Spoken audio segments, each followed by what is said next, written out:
PSL चल रहा है और आईपीएल भी चल रहा है। आईपीएल में आज 2 मैचेस थे और पीएसएल में भी आज एक मैच था, पिशावर वर्सेस क्वेटा का।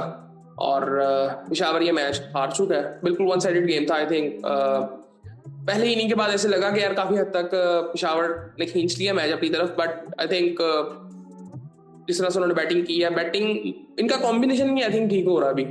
पहला गलत फैसला जो आज का था वो ये था कि पिशावर टॉस जीता और बैटिंग का फैसला नहीं किया, बॉलिंग की। उसकी वजह ये थी कि जी आप प्रीवियस मैचेस देख रहे हो तो आप कह रहे हो कि यार हम चेस कर लेंगे। क्या आपकी स्ट्रेंथ बैटिंग है? आपकी बैटिंग परफॉर्म तो नहीं कर रही, लेकिन ऑन द पेपर बड़ी स्ट्रांग है। आपकी बॉलिंग की अगर बात करें, क्या वो हर तरह का टोटल डिफेंड कर सकती है? उस पर भी क्वेश्चन मार्क है। लेकिन ओवरऑल अगर ऑन द पेपर देखते हैं तो ये टीम बड़ी अच्छी लगती है और ये टीम लगती है कि यार इसको टॉप 2 में होना चाहिए, लेकिन कुछ परफॉर्मेंसेज ही नहीं आ रही। उसके बारे में आगे बात करते हैं। खैर, क्वेटा ने पहले बैटिंग की, साउथ ने 32 रन बनाए 26 बॉलों में। मुझे साउथ भी थोड़ा सा कुछ अच्छी शॉट्स लगाई, बट इसको थोड़ा सा देखना, अपने आप को बेहतर करना है अभी। पिछले साल मुझे ज्यादा इंप्रेसिव लगा था कुछ इनिंग्स में, 1-2 इनिंग्स में, लेकिन इसको अपने आप को बेहतर करना है और इसको परफॉर्मेंसेज अपनी देनी पड़ेंगी, पता होना चाहिए। मैं बात ये कई दफा कर चुका हूँ कि हमारे प्लेयर्स को ये नहीं पता कि हमें रन्स किस तरह से बनाने हैं, इसी तरह बॉलर्स को ये नहीं पता। मतलब वो मेच्योरिटी वो नहीं है कि जहां पे होता है कि यार अब मुझे पता है कि मैं अगर फॉर्म में भी नहीं हूं ना तो मैंने रन्स किस तरह से करने हैं। मुझे पता है कि अगर मैं एज अ बॉलर फॉर्म में नहीं हूं तो मुझे विकेटें कैसे लेनी है, या मुझे मेंटेन कैसे करना है, कंटेन कैसे करना है। सो सारा कुछ ये चीजें आई थिंक ये पता होनी चाहिए। एक एज के बाद ये चीजें आ जाती हैं, बट हमारे प्लेयर्स में वो चीजें नजर नहीं आ रही। साउथ का सेम ये मसला है। फिन आइलैंड ने सामने से अच्छी इनिंग खेल दी थी, जिसकी बदौलत इनका स्ट्राइक रेट जो था वो एज ए बैट्समैन तो ठीक रहा, लेकिन रन रेट टीम का भी ठीक रहा। 31 रन उन्होंने बनाए 16 बॉलों में, जबरदस्त शॉट्स लगाए, 2 छक्के लगाए, 4 चौके लगाए, 193 का स्ट्राइक रेट था इनका। राइली रूसो ने 27 रन बनाए 28 बॉलों में। सो ऐसी ये देखें अभी कंट्रीब्यूशन कैसी है। ये छोटी छोटी चीजें ना आपको आगे बहुत ले जाती हैं।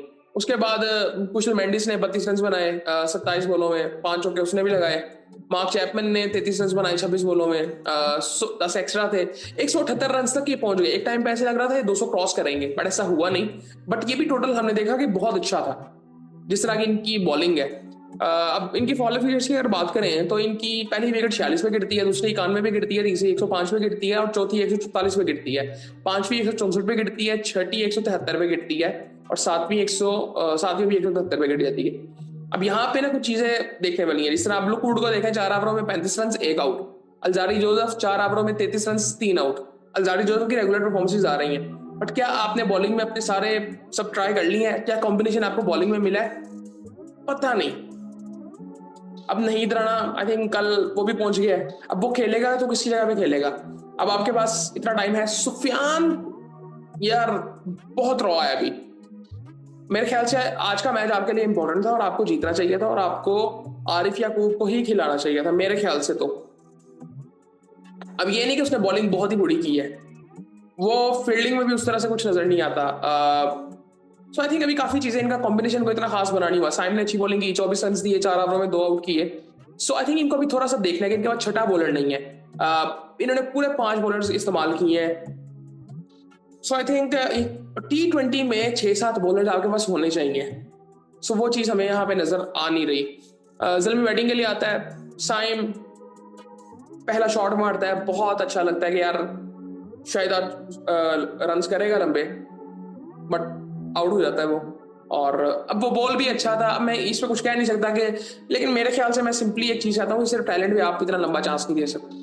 आपको ट्राई करने पड़ेंगे डिफरेंट कॉम्बिनेशन। जिस तरह अब वो है, क्या नाम है उसका, मिचेल ऑन, भाई वो उस नंबर का बैट्समैन ही नहीं है। वो जिस तरह की वो शॉट्स मारता है ना, उसको पावर प्ले चाहिए कि जहां पे 2 फील्डर्स बाहर होंगे, उसको वो गेम चाहिए।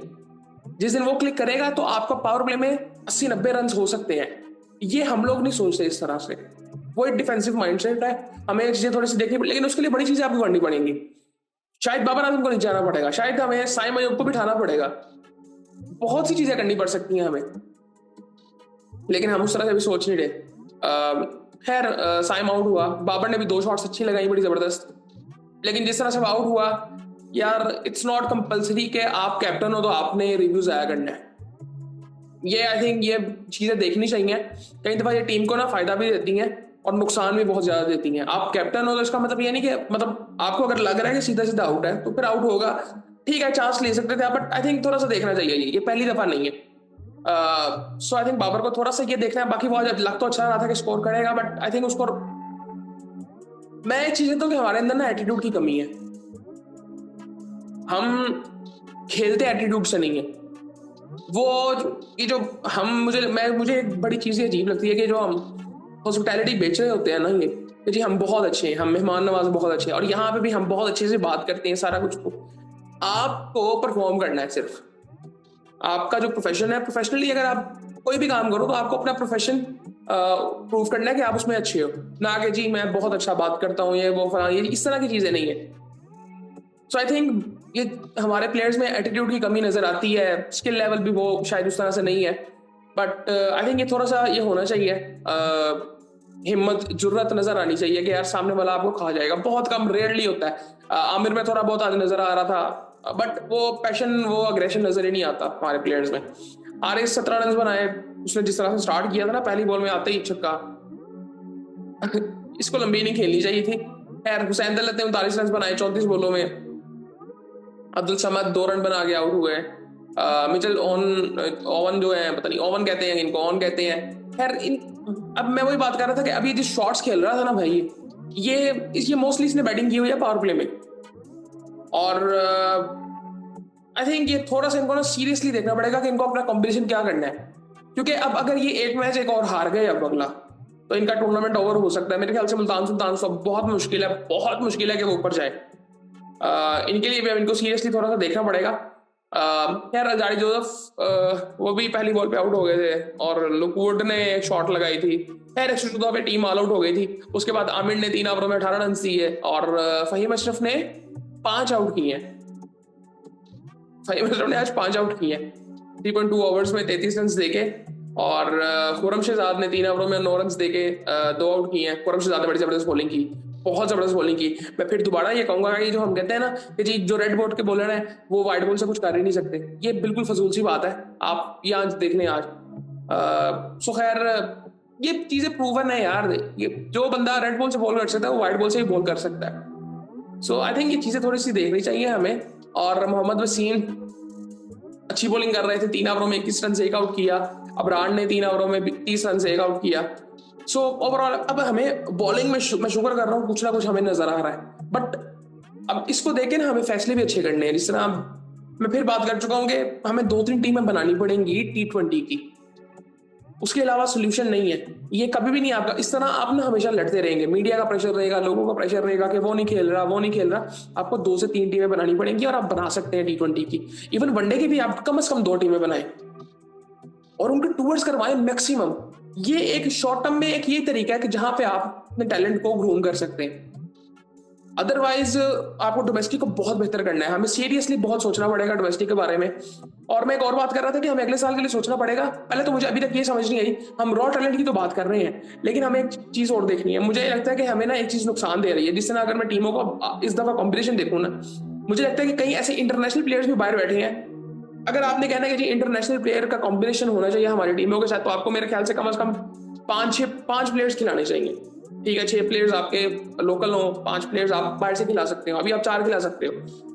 अगर आपने लोकल्स के लिए कुछ करना है तो आप फिर बिग बैश की तरह जाएं कि आप सिर्फ 2 प्लेयर्स इंटरनेशनल खिलाएं, और वो अच्छी क्वालिटी के प्लेयर हो जो एज ए मेंटोर भी टीम को लेके चले साथ, ना कि सिर्फ रॉ टैलेंट इंटरनेशनल प्लेयर्स का।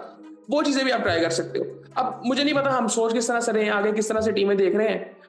कई प्लेयर्स को मौके नहीं मिल रहे, बहुत से प्लेयर्स बाहर बैठे हैं। सिबुल्ला खान बाहर बैठा हुआ है, मेहरान मुमताज है, तैयब ताहिर है, और हर टीम में बहुत से ऐसे प्लेयर्स बाहर बैठे हैं जिनको मौके मिलने चाहिए।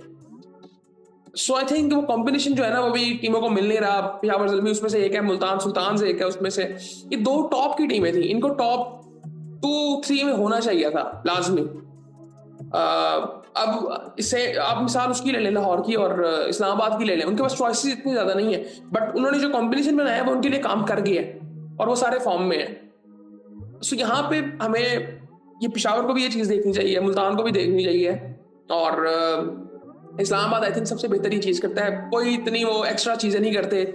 मैं उनके कोच, आई थिंक इसका जो सारा क्रेडिट है वो उनके कोच का है मेरे ख्याल से। को उनके बारे में काफी बात हो रही है, बट इनको पाकिस्तान का कोच बनाया जाए। सो पिछली बार दफा उन्होंने इनकार किया था, इस दफा मुझे नहीं पता क्या करते हैं वो। बट आई थिंक उससे पहले ना आपको खुद को देखना पड़ेगा कि आप किस फलसफे को फॉलो कर रहे हैं। अगर आपने वही हरकतें करनी है जो आपने पहलों के साथ की हैं, तो फिर कोई फायदा नहीं है, क्योंकि कोई भी इस तरह से नहीं करेगा। मैं ये नहीं कह रहा कि वो कोचेस का कोई इशू नहीं था उनकी तरफ से भी होंगे इशू। कोच का काम है कि वो जिनकी कोचिंग कर रहा है वो उस मुल्क में रहे, जिस तरह रहना भी चाहिए, वो सारी बातें ठीक है।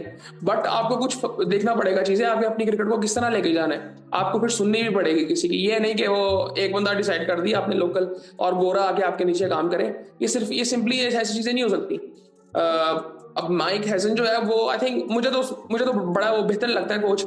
और जो उसका आई थिंक माइंडसेट है, जो सोच है, आई थिंक बड़ी प्रैक्टिकल है। सो बाकी आई थिंक देखते हैं क्या होता है, लेकिन पेशावर ज़ल्मी को सीरियसली देखना पड़ेगा। आई थिंक उनका कॉम्बिनेशन आई थिंक बहुत खराब है। और मैं समझता हूँ कि यार इंसान को ना थोड़ा सा फ्लेक्सिबल रहना चाहिए। बाबर के बारे में बहुत बात होती है, मैं पहले कई दफा बात कर चुका हूँ। आपने अगर ओपनर खेलना है तो आपको उस तरह फिर खेलना पड़ेगा। इस तरह मैं कहता हूँ बाबर टेक्निकली बहुत स्ट्रॉन्ग है, वो गैप्स ढूंढ सकता है, तो उसको चौके छक्के मारने चाहिए पावर प्ले में, ना कि उसको खड़े रहना है, एंकर की इनिंग खेलनी है। अगर उसने वो नहीं करना तो फिर वो चौथे नंबर पे खेले।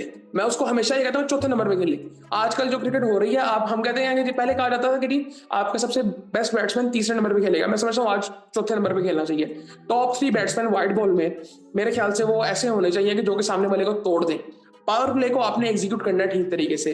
T20 में आपको 80-90 रन बनाने पड़ेंगे, अब फिर जाके आप अपनी सोच वहां पे आपकी नजर आएगी क्या कुछ कर रहे हैं। इसी तरह पावर प्ले की उसकी अगर बात करें वनडे में भी आपको टॉप 3 ऐसे बैट्समैन चाहिए जो कि आपको 80-90 रन करके दें 10 ओवरों में, ताकि आगे आपके पास थोड़ा सा मार्जिन हो। क्योंकि मिडिल ओवर्स इतने आसान नहीं होता खेलना, हर दफा एंड ओवर्स में शॉट्स नहीं लगती। तो ये सारी चीजें आई थिंक देखनी चाहिए, लेकिन पता नहीं ये चीजें सोचते हैं कि नहीं सोचते। बाकी आई थिंक फिर आपसे बात होती है।